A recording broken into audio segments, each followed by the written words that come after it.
Chattanoogans who came together in prayer this morning to unify those touched by addiction and recovery. Our own Erin Cooper shares the story of one woman who wants to further unite those participants by publishing her own methods of recovery.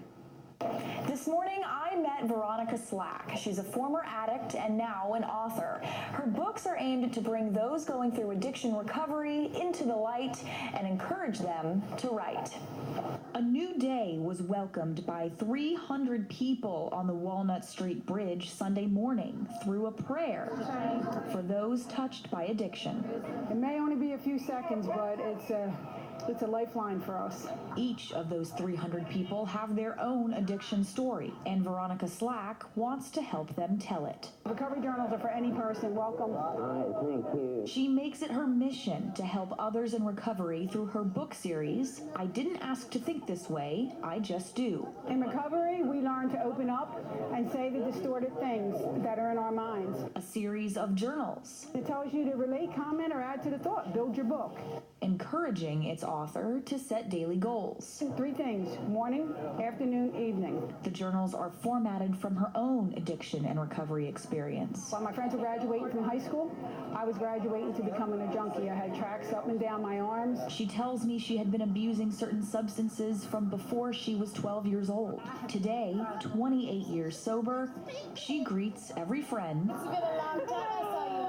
and stranger I'm Corey. Love you. Nice to meet you. Too. with love. They're my brothers and sisters.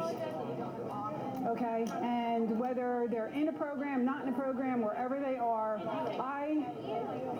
it's my way of giving back. She's determined to help everyone in need of a lifeline. The recovery journals are for any person. You don't even have to be in a program. You can still be a junkie on the street under a bridge. Making versions of the book that are allowed in jails and prisons. I worked with the chaplain to make these books with the cover without the metal binding, so they won't use it as a weapon. It gives me an opportunity to connect with people and give back what was given to me. He's up there.